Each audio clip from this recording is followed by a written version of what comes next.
What's up, The Well? My name's Clay. So good to see everybody. Roll Tide.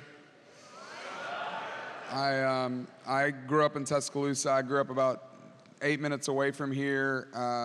My parents raised me as a big Alabama fan. I went to Georgia Tech, and it's pretty easy to cheer for Alabama. Yeah, let's go. All right. I don't know what that's about. I know why I'm here. I don't know why you're here, but what is the meaning of that? Your dad went there. There we go. I still cheer for Alabama. One of my favorite hobbies is to pick Alabama football games and then find a place to preach that Sunday so that I can go to the game. It's like my little thing that I do. And so on Sunday, I'm preaching at a church in Baton Rouge, and it's going to be miserable if we lose on Saturday night. I am not looking forward to that. It's going to be a real doom and gloom kind of sermon on Sunday, that's for sure. So I'm hoping to be able to preach something gospelish on Sunday, death, resurrection. Really good to see everybody. Thank you so much for coming out tonight. I know there's 100 other places you could have been, a whole bunch of other stuff you could be doing. You should feel so good about yourself. Text your parents and tell them that you went to the well tonight. Text all your friends and say, if my parents ask where I was, tell them I was at the library.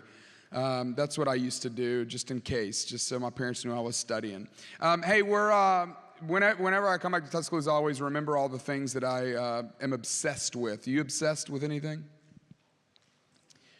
We have any Taco Casa fans here? No? Anybody that you're like, you don't get it? You're like, I don't understand it. I've got a brother-in-law, and whenever he comes here, he's like, it's fine. It's not Taco Bell, but it's fine. I'm like, don't you dare utter those words again. Tonight we're going to talk about obsession. We're going to talk about what you're obsessed with. There's a lot of things to be obsessed with in life. It was not the first thing I was obsessed with, but it really was the first person I was obsessed with. I went to college. I majored in engineering. I struggled to get out and graduate, but I did. I moved to Dallas, Texas to go to graduate school. There's a seminary there called Dallas Theological Seminary. And I was there to study theology, but I saw this girl walking across campus, and I started studying her, and she did eventually become my wife. But it was a precarious situation in the way that happened. She's not here tonight, so I can tell the story however I want to tell it. All you ladies here tonight, you okay if I tell you a love story? I'm just kidding. I love hearing people's dating stories of how they met. And I know you didn't ask me, but I'm going to tell it to you anyway because it deals with obsession, which is what we're talking about. So I live with this family that I had known from Atlanta. They moved to Dallas, and they had some extra bedrooms. It was a big palatial house. It was wonderful. Living for free doesn't happen often, but when it does, you got to take advantage of it. And so they asked another seminary student who did happen to be a girl. It was a weird situation because I would introduce people at seminary to my roommate who was a girl, and people thought that was strange. And it was, I'll give you that. But she had a friend. And that friend is the girl that I started dating, who did eventually become my wife, who I am now married to. We have 5 children together. So that's how the story all fits together. And you don't need to clap for that. It is not a competition. It is a race. It is a race to the finish, and we are in the middle of it. And so I would encourage you to pray, but I would certainly not encourage you to clap. We had kind of gotten to know each other a little bit, and I was like into her from the jump, from the beginning. I had been in a lot of different 1-2 date kind of relationships, but I had never really been in a long-term relationship. And so I was just unsure how that even begins and how you're supposed to do it. I had no game. Whatever Riz is, I had none of it. And I the family I was living with, they had a son who had some trouble at Auburn University and had gotten kicked out and was going to Baylor at this point in his life, and he couldn't drive because of the trouble that he had gotten in. And so they asked me, would you drive him down to Waco? Dallas to Waco is about an hour and 45 minutes. I had seen my wife at church that morning, and I was looking at her during the worship songs like this, one of those kind of things. And so I knew that she was going to be studying at Barnes & Noble. You might ask, well, how did I know that? Well, because I had asked her, what are you doing today? And she said, I'm going to be studying at Barnes & Noble. And I said, well, I got to take Jake, the kid that lives with the family that I'm living with, their son, I got to take him down to Waco. And she was like, that's cool. I hope you enjoy yourself. And so she showed no signs that she wanted to go, but I kind of could tell. I was like, she wants to go. She just hadn't said it yet.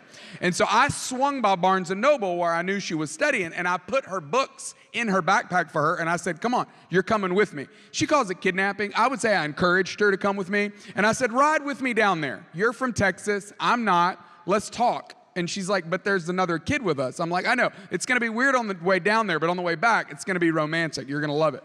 And so on the way back, we got to know each other, told our life stories. I was smitten. I was struck. I was just absolutely obsessed. And I had this terrible problem at that point in my life of I didn't know how relationships were supposed to go. And I had read the dating books, and they were all saying, like, be real clear and be real direct and be real assertive and be particularly clear about your intentions. And I was like, okay, I'm going to try to do that. And so we pull up to her car, pull up. I hear my kids saying that all the time. They're like, pull up, pull up. I'm like, yeah, let's pull up. So I pulled up to her car. I don't think they use it that way. I pulled up to her car, and I was like, this is my moment. I got to tell her. And so I looked over to her, and I said, hey, I just want to let you know that I would like to pursue you. She looked at me like I was a murderer. She looked at me like I was one of those Craigslist killers. And I was like, I am not that. And she was just like, that is the weirdest thing. What are you talking about? That was out of nowhere. The whole tone changed in the car. She got out of the car and did not answer me, nor did she say goodnight. It did not end well. I went to bed that night, truthfully, thinking, God, I blew it. Supposedly, there's a thing called grace. And if you would like to provide some in this moment, I feel like I need some, and I would certainly welcome it. I go to bed. I wake up the next day. It was a Monday. I'll distinctly remember where I was. I was sitting in a Starbucks in Uptown in Dallas, Texas. I could take you to the chair I was sitting in when I received a text message. Now, remember, this is 2005. People were barely texting back then. This is like the Stone Age. They didn't even have color TV. This is a long time ago. And I look at my phone because I had just received a text message. And it was from her. And it just said, what are you doing? And I was like, oh, yeah. We are back up in this. The Lord God reigns on high. That's it. So we dated for like 3 months. That's all I needed. We dated about 3 months. I went to ask her dad if I could marry her. He actually asked me if I would like to marry her. I thought that was a little weird. I still give him a hard time about that. I was like, you asked me. I didn't ask you. And we have been married for over 18 years, and she does send her greetings. And I will say, she is a massive Taco Casa fan, and she is not from here. So for all you haters that raised your hand, that's for you. What are you obsessed with? We got a lot of different things. If we were to go around and ask the question, what are you obsessed with? We would find a lot of different answers. There's a lot of different things. Tonight I want to tell you the story from the Old Testament. This is one of the wildest stories. When Jonathan graciously asked me if I would come and speak at the well, I immediately said yes. And then he said, well, you can preach on anything you want. And I said, this passage in Genesis 29 has been really catching my attention because it's bizarre. It's got so much. It's ups and downs, twists and turns. It's a wild ride. But it's going to help us answer this question, a simple question that I want to start with. What happens to a life that is obsessed with the wrong thing? I know you know that. I know you know that you were made, your soul was made to be obsessed with something, but I think it's worth every one of us asking, what happens to a life that is obsessed with the wrong thing? Is it possible that you could be so obsessed with something, so obsessed with someone, so obsessed with a particular life, with a major, with a person, with an ideal, with a picture of your future? Is it possible that you could be obsessed with the wrong thing? Tonight we're going to look at, as I mentioned, a passage in Genesis 29. Genesis 29 tells us the story about a gentleman named Jacob. Now, there's going to be a couple of characters in the story, so I'm going to need you to follow along. You got your whole seat, but you're only going to need the edge of it because this story is wild. The story is primarily about Jacob. He is the protagonist. He's the main character in this story. He's got main character energy too about him. You can just see it all over him. You know the way Jacob comes on the scene, right? When he's like a youngster, he does something pretty, it was remarkable in a way, but it was completely unethical. He steals a birthright from his brother Esau. You remember this story? Anybody know Jacob's dad? What? Not like you know him, but you know his name? Yeah, Isaac. Whoever just said that, that's who you need to pull up with to the Bible trivia at the Houndstooth on Thursday night. They still do that? Well, you need that bro on your team because that dude just locked in on Isaac. That was tough. I appreciate that. Isaac is Jacob's dad, and so Jacob goes into his dad. Listen to this, his dad is dying. His dad is on his deathbed. His dad can hardly see. And Jacob slips in there to have a talk with his dad, but he pretended to be Esau, his brother. Now, do you remember what he did to dupe Esau? What did he do? Yeah, preach, girl. Proverbs 31 woman right there. She's like, and I could make that sheepskin if y'all need me to. I'd kill it. I'd scalp it. I'd hook you up with some sheep. They'd be selling it at boutiques downtown. No, I want y'all to think about that for just a split second. Don't think about it for long because it'll mess you up. But Esau was so hairy that Jacob had to put on sheepskin to impersonate him. I'm sorry. What was that dude thinking when he took his shirt off at the beach? I bet everybody was like, bro, what is going on? I cannot get over that. That he holds his arm out. His dad's like, who is this? And he's like, it's your favorite son, Esau. He's like, how do I know it's you? He's like, feel me, Dad. He puts his hand on sheepskin. He's like, yep, that's my boy, right? That's crazy. Okay, we got to lock it back in. But you got to remember that because we're going to come back to that. In a room, just he and his dad. His dad reaches out and touches someone that he thinks is someone else, and he gets tricked. So now he's on the run because Jacob has the birthright, but he has made enemies with everybody in his family because they're all mad about it because they're like, that's not cool. But he goes over to his mom's side of the family thinking that he can find some shelter, thinking that somebody will take him in. And so he's looking for his uncle. He's looking for his uncle Laban, all right? Now that's an important character in this story as well. And in Laban, Jacob has met his match. Jacob's name, actually, the name Jacob means to strive or to reach out, to try to grab. That this is Jacob's life. You can see it in his life. That he's looking for the thing to attach himself to. He has this, it's like an obsession engine inside of himself that's just raging, going, I gotta find the thing that's gonna meet my need. I've gotta find the thing or the person that's gonna make me happy. And so he's on the prowl. He's looking for it. He's looking for some place to work. He goes to find his uncle Laban. That's where we're gonna pick up in Genesis chapter 29, verse 4. We're gonna read just a few verses. We're not gonna read the whole chapter. But you should. It is wild and it is woolly. You should go read it later on. Verse 4. Jacob asked the shepherds, he said, my brothers, he said, hey, where are y'all from? I'll put the y'all in there just for us. That's just for, since we're here in Alabama, let's just do it that way. He said, my brothers, where are y'all from? They said, we're from Haran. And he's like, oh, perfect.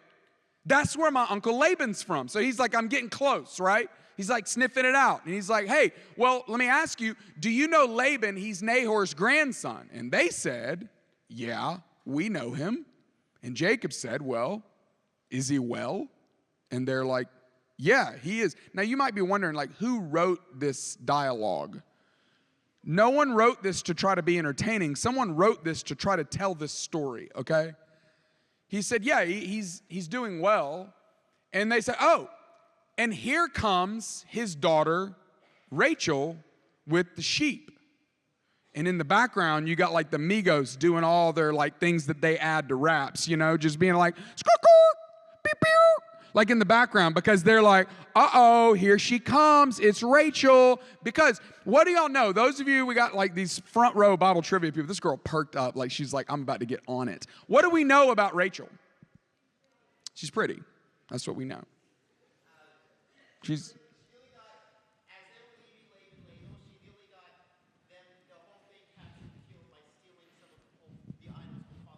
What is your name? Richie? Bro, you know about Rachel. I also know that was sister. No, don't get there. Don't get there. Richie, don't spoil it. I'm getting there. Don't preach the sermon. It's cooking, Richie. It's cooking. Don't taste the soup before it's ready. Rachel comes in, and Rachel's beautiful. But Rachel also, she's industrious as well, which I think is fantastic, right? Because he's not just like, oh, there's Rachel looking fine like she normally is. No, he's like, no, there's Rachel with the sheep as well. Like she could straight hang with the sheep. She could do her thing. Like she's got it going. This girl, she could do it all. And Jacob immediately, something in him lights up and he's like, oh, here is the one that I've been looking for. Here's the one that I can rest all of my expectations on, all of my hopes, all my dreams. Here's the one that's going to make me happy. Here's the person that I've been looking for. Here's the one I've been chasing after, the one I've been striving for. He finds her. He's like, here she is. As soon as he sees her, he's crazy in love with her from the jump.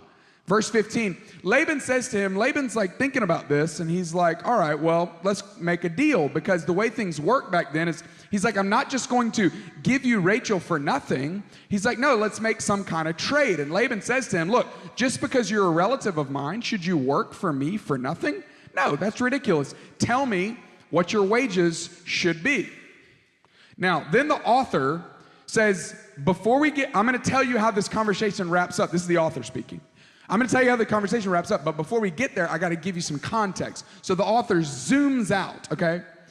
If I were an English teacher, I would have encouraged him to maybe give this context up front and not in the middle of the dialogue. But again, I don't get to edit that. We're just reading it the way it goes. Verse 16, so Laban, the author tells us, he doesn't just have Rachel, he has 2 daughters, right? And the name of the older daughter was Leah, and the name of the younger daughter was Rachel. That's important, right? But that's not all we know. He says, no, there was more to it than that. See, some of you, when I asked you, I said, tell me about Rachel, and you said, she's pretty. And if I were to say, well, tell me about Leah, you would say, she has a good personality, right? See, tonight's going to be a little bit tricky. I'm going to be honest with you, because tonight we're talking about some issues here in Genesis that I am honestly a little bit uncomfortable with. This passage alone, just the passage we're going to look at tonight. This passage is why a lot of people say, I could not be a Christian, because of some of the topics that this passage alone deals with. This passage deals with polygamy, with slavery, with misogyny, with the objectification of women, just in this passage. But hear me out on this, particularly for those of you that maybe you're suspect, maybe for those of you that maybe you feel like there's something in you that feels cynical toward the Bible. Let me just tell you, if I were just reading this alone, I would go, yeah, I get it. But here's what I know about when you read particularly even the whole Old Testament or all of Genesis, you read it and you start to understand that in no way, shape, or form is the author going, yeah, these were systems that were happening and they were great. No, the author is clearly like, these don't work. Slavery, misogyny, the objectification of women, polygamy. The author's not going, I encourage you. He's going, no, these were awful. They were awful then, they're awful now. And let me just dip into a little bit of sarcasm here, because I know we're just getting to know each other and I feel like you can handle it. Aren't you glad that we live in a world where people don't get by or don't get extra benefit in life just because of their looks, right? I mean, like, aren't you glad that we live in a world where people don't advance in a job interview, or don't get tipped more at a restaurant, or don't get out of speeding tickets just because of their good looks, right? No, of course, like, this stuff still happens today. But what we know about Rachel and what we know about Leah is, and this is bizarre the way the author tells us this, he says that Rachel had a lovely figure and was beautiful, and Leah had weak eyes, right? Which no one has ever used, like even your grandmother has never used that phrase.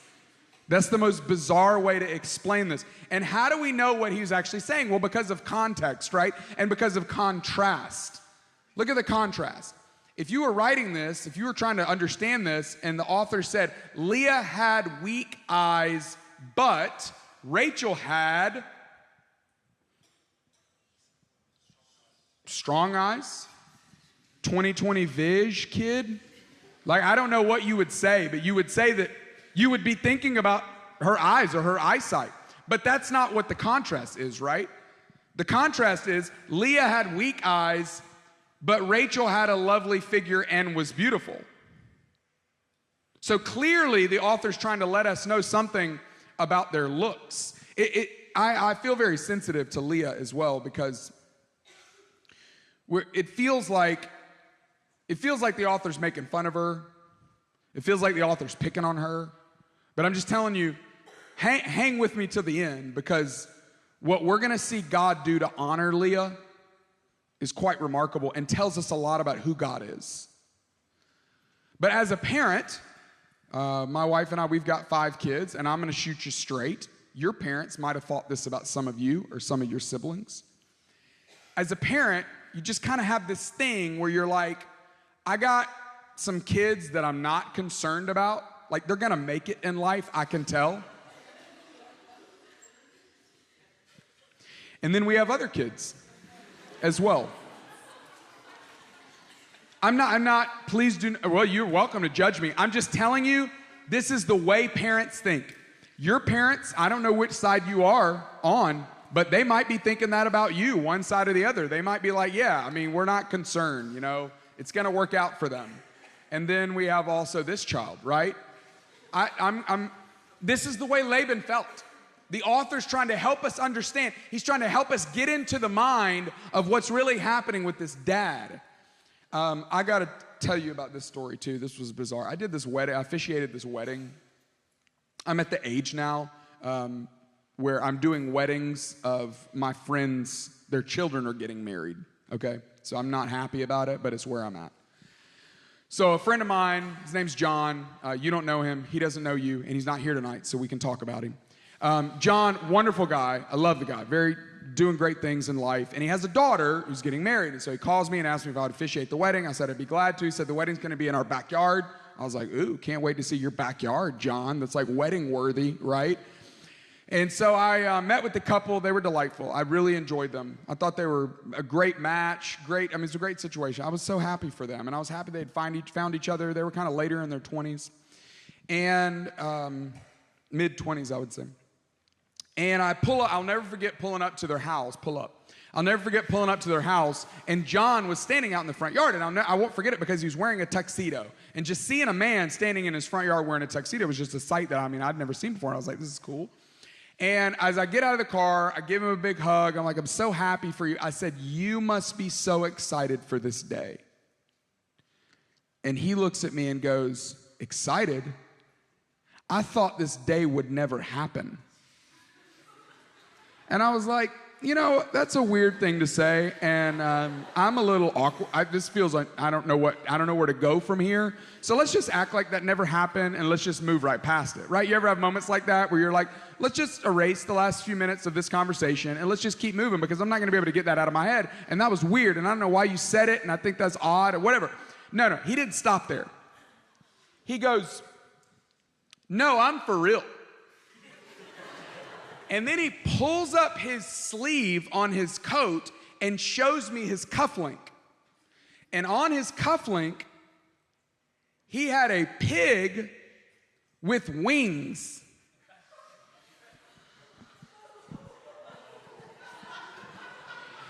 Now, did you notice that there's like a delayed laughter? Is because some of you didn't, like me, you didn't initially get it. Because when he showed it to me, I was like, oh, is that like your family crest? Like what? That's so cool, John. Like a pig with wings. What? And then it hit me like it hit you. Oh no. You're saying what I think you're saying. What he was saying was, I thought pigs would fly before my daughter got married. I was like, I don't think I can ever talk. I haven't talked to him since then. I haven't seen him since then.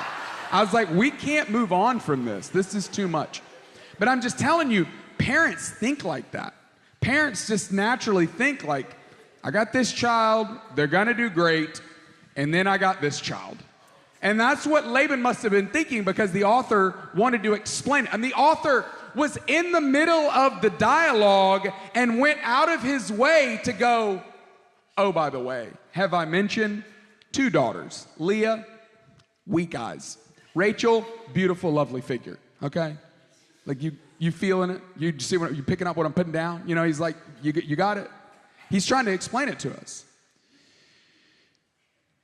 So Jacob, in this conversation with Laban, makes a big negotiation mistake. I don't know if they teach you negotiation tactics at the U of A. Here's the only thing I really know about negotiation. When you're negotiating, you know, like, I don't know, if you babysit, if you cut grass. I used to have a lawn care service in Tuscaloosa called Lovers Lawn Care. We cut what you hate. It's amazing. Surprised you haven't heard about it. But whatever your deal is, if you like sell stickers on Pinterest, you never, when you're negotiating, you never want to be the first one to say the number. You always want the other person to, right? Because you might have taken like $12 an hour, but they threw out 20, and you'd be like, yeah, 20's cool. That's a great number, sure, right? So Jacob doesn't know that, or he's so in love that he misses it. Because look what the author says next, verse 18. Jacob was in love with Rachel, and he says, back to the conversation, he says, I'll work for you for 7 years in return for your younger daughter, Rachel. Remember what Laban had said? He said, just because you're related to me doesn't mean you're going to work for free. Tell me what are your wages? And Jacob goes, I got an idea. I'll work for you for 7 years for free in exchange for your daughter, Rachel. Now, what Laban says next is weird. And for those of you that are going to one day ask the girl's dad if you can marry his daughter, if the dad says something like this, it's definitely a red flag, all right? You should proceed with caution.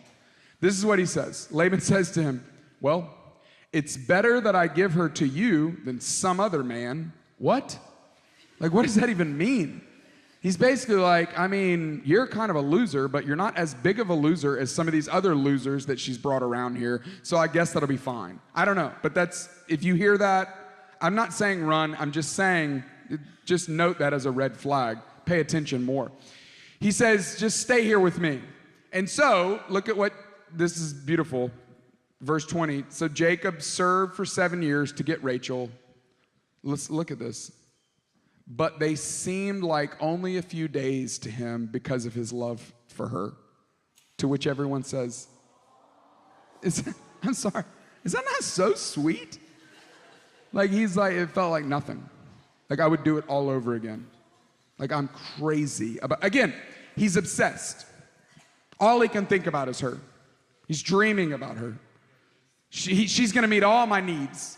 She's gonna finally make me happy. That thing I've been looking for, I tried to get it in the birthright, I tried to get it in the money, I tried to get it in the profession, I tried to get it in this new life, and now I found this girl, and now she's gonna be the one that's gonna do it for me. Now, I fast forwarded through the next couple of verses because I don't know, we're trying to keep this a family-friendly show here, and I'm not saying they're R-rated, but you'll have to go read it for yourself. But here's what happens. So some of you are reading it, you're like, what does it say? He works for 7 years. He comes to Laban. He's like, Laban, the time has come. I'm ready to marry your daughter. So the way the custom would work is they would have like a week-long wedding celebration. It would be awesome. It'd be like a big throwdown, big fat wedding, feast, eating, drinking, partying, dancing, live bands, DJs, like everything. Like it was so great. And so they get done with it, and then there is they called this the tent of consummation. Some of you are like, what happened in there? So this is where they would go to consummate the marriage. And Jacob, again, it's dark. Everybody been partying. Not everybody's thinking straight. There's no electricity. And this is bizarre. I mean, I can't even fathom this. But Laban evidently, after they play like, Best of My Love or Brown Eyed Girl or, Boothang or something like that, he pulls his daughters together. He's like, Rachel, Leah, come here. He's like, I'm going to call an audible, Omaha. He's like, Leah, you're in. Rachel, you're out. No, I'm being silly, but for real, like, what? Like this is, what were these daughters thinking? And they were they like, Dad, you are overserved, like you do not need to be, what? But sure enough, this is what happens. Leah goes into the tent, and I want you to think about this, see if you notice anything. Jacob reaches out and touches someone, thinking that it's someone else, and he's deceived. Does that sound familiar? See, when I was reading this passage, I was so struck by, why did he not make a bigger deal out of this? Why did he not complain more to Laban? Why didn't he put up a bigger fight? Why didn't he get more mad? Look at what the passage says, verse 25. When morning came, there was Leah. So Jacob says to Laban, he does put up a bit of a fight, but he says to Laban, Laban, what is this you have done to me? I served you for Rachel, didn't I? Why have you deceived me? Maybe Laban said, I deceived you? Maybe in the same way you deceived your dad? And so maybe the shame, maybe it hits Jacob, maybe the guilt of it. But in his pursuit of the one that he thinks is going to make him happy, he realizes that, I'm not getting it. And this story goes on with, there's so much more detail that comes in the next little bit, but I want to stop there and just ask a couple of questions. I want to ask a couple of questions of introspection. These are questions that I would love for you to think about. I would love for you to process. I would love for you to pray through them. First question is this: what do we do with cosmic disappointment? What do we do with cosmic disappointment? And what I mean by that is, what do we do with disappointment that seems God-sized? Some of you can relate to this because you've had maybe somebody pass away in your life. Maybe you got broken up with.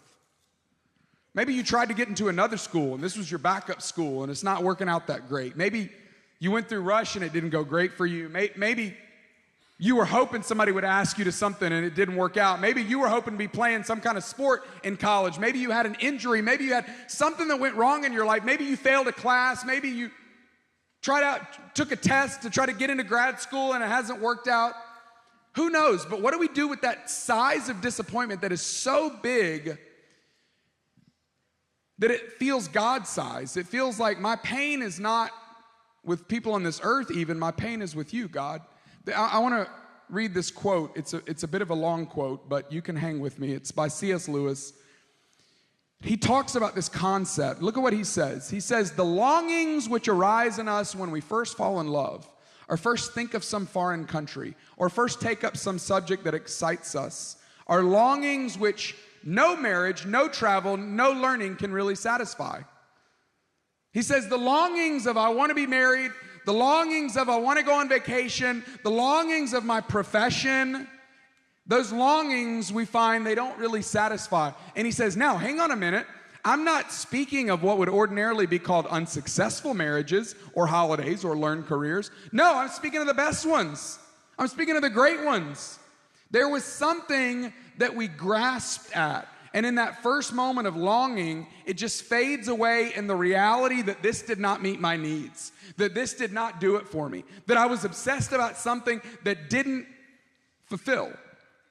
And I know that's bizarre to talk about marriage that way because some of you, all you can think about, you see all of life through the lens of who am I going to be with someday? And I'm just telling you, ask anybody in a wonderful marriage and they'll tell you it's amazing, it's fantastic, God designed it, it's wonderful, it's beautiful, but it cannot meet all your needs.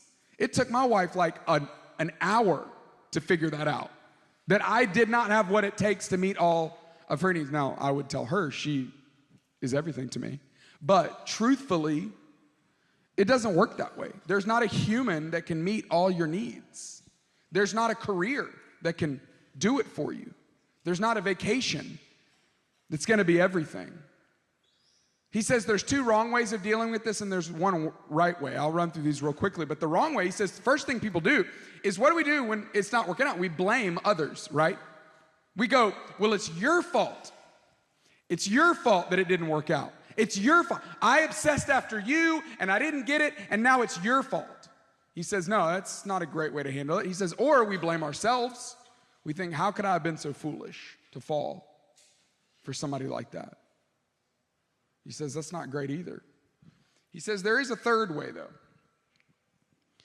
He says, when you experience something in this life that you have obsessed after, and then you experience that cosmic disappointment that it didn't fulfill, that it didn't meet your needs, that it didn't give you everything that you always wanted.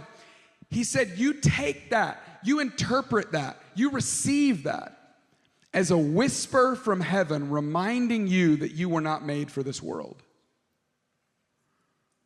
He says, reframe that.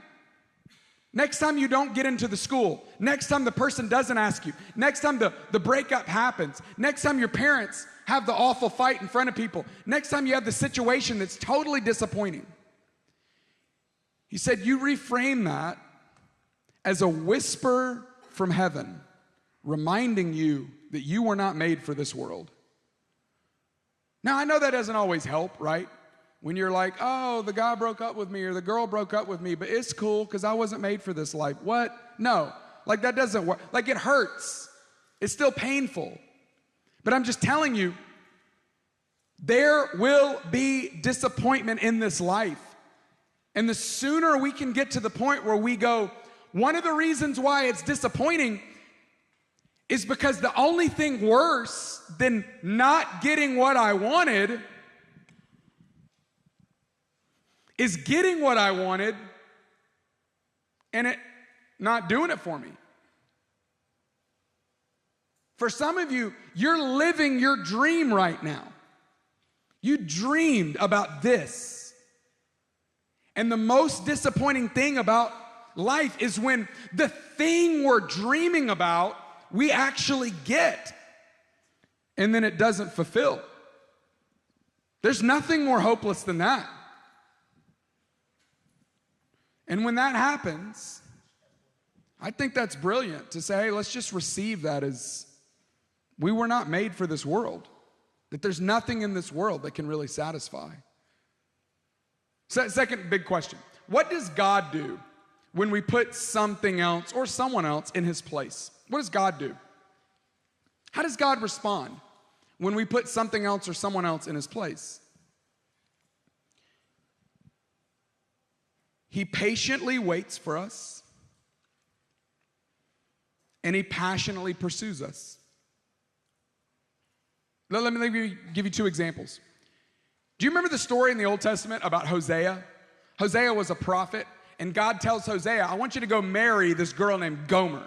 And Hosea's, if you're looking for baby names down the road, don't sleep on Gomer. Solid name for a boy, or in this case, for a girl. He says, I want you to go marry Gomer. And he says, Gomer, this is bizarre. Hosea's like, God, you got the wrong person, because Gomer is a prostitute. I'm sure Gomer didn't want to be. I'm sure Gomer was put in some kind of position in her life where it hadn't worked out for her, and maybe this is the only way she knew how to make money. But Hosea's like, that's not the person I want to be with. Like this person that's been with all these other people. No. And plus, God, how do I know she's going to be faithful to me? And God tells Hosea, she's actually not. She's going to cheat on you again. But when it happens again, I want you to stay with her. I want you to wait on her. I want you to continue to pursue her. And Hosea is like, what? That's crazy, God. And God goes, I know, but I want to prove a point. I want to show all my people that this is what I'm like when they go and love other things. That when you go and love other things, the Almighty God says, I'm going to be here patiently waiting on you. I'm going to be here still passionately pursuing you. That's from the Old Testament. The New Testament, you remember the story of the prodigal son, right? Younger son says, I want to go out and spend all my dad's money. So dad, I'm going to act like you're dead. Can you go and give me your inheritance? And the dad does, and he goes and spends it lavishly anywhere and everywhere he can. Gets broke, finds himself eating the same food the pigs are eating, and he decides, I guess I'll go back home. Maybe I could work for my dad. He's got his whole speech prepared. Soon as his dad sees him coming down the road to the house, what does the dad do? The dad runs after him and he says, how dare you? You think you can just take my inheritance and go blow it like that? You can come back, but you're going to have to work your way back. Is that what he said? No. The dad said, I don't even want to hear your speech. He just hugged him and he kissed him and he put a robe around him and he put a ring on his finger and he said, we're going to throw a party tonight. Because this is what God does. Even when we go and love other things, God is so gracious that he waits for us and then he pursues us. Listen, God is not like anyone else. He's so much better. Last question. I want you to think about this, and you might not be able to get an answer tonight. You might have to process this in the morning or on a walk tomorrow or driving somewhere. Who do you relate to most in this story? We got a couple characters that you could relate to. Is the band going to come and play something? Y'all can come on up now. That would be awesome. It'll make this last point way better with your little thing that y'all do underneath it. Just do it all. It's awesome. Thank you. Let me give you the options. For some of you, you might relate to Jacob, right? Because maybe you've pursued things your whole life. You know how to manipulate situations. You know how to soak up every moment of satisfaction and joy out of every situation. And you're just looking for that thing that's going to make you happy. And you haven't found it, and your soul is searching, and you've tried a lot of things, and you've been on a lot of experiences, and you've experienced what you feel like is a lot, but it still has not done it for you. Tonight, I want to invite you to experience the Almighty God.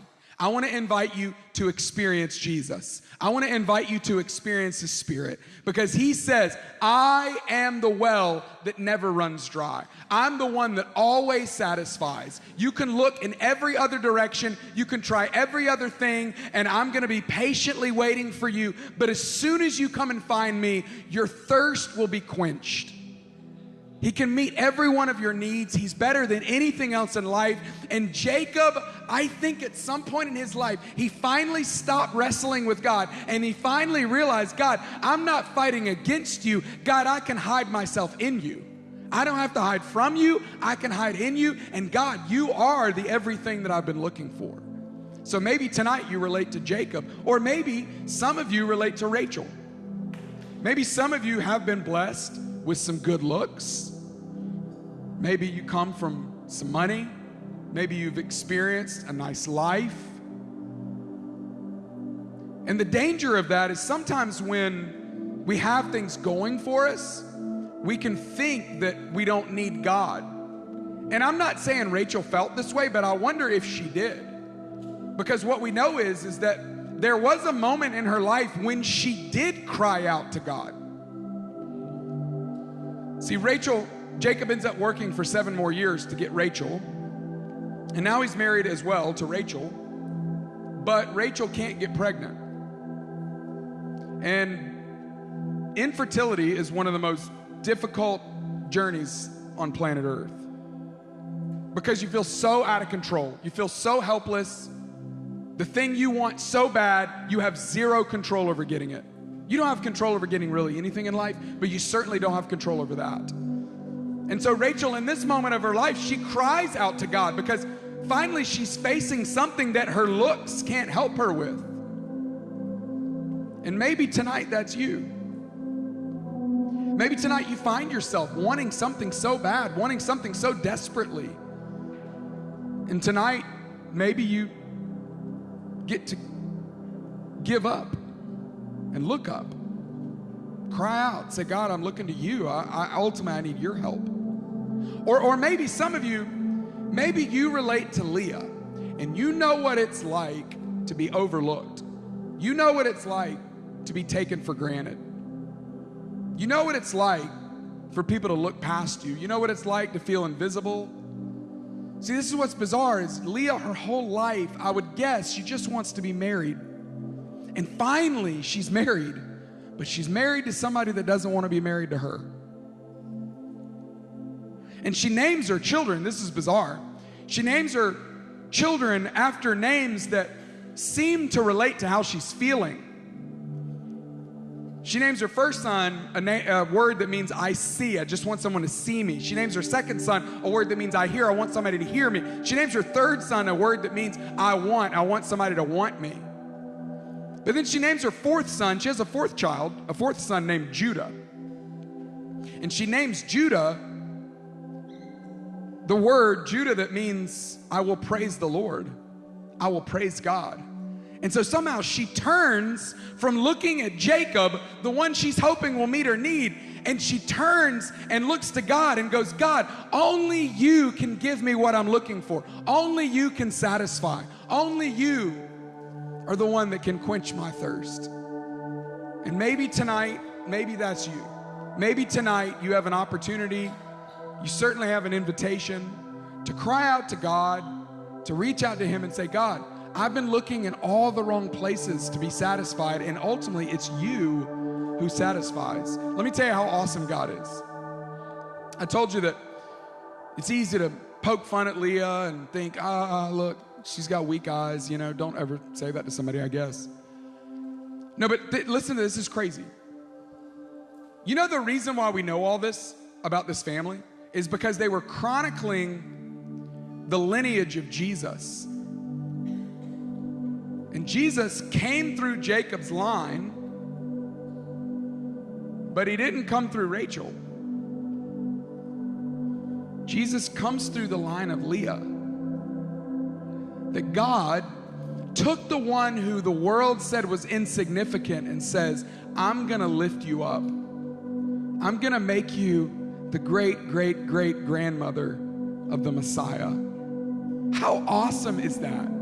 That God would say, the one that everybody else overlooks, I'm going to lift up.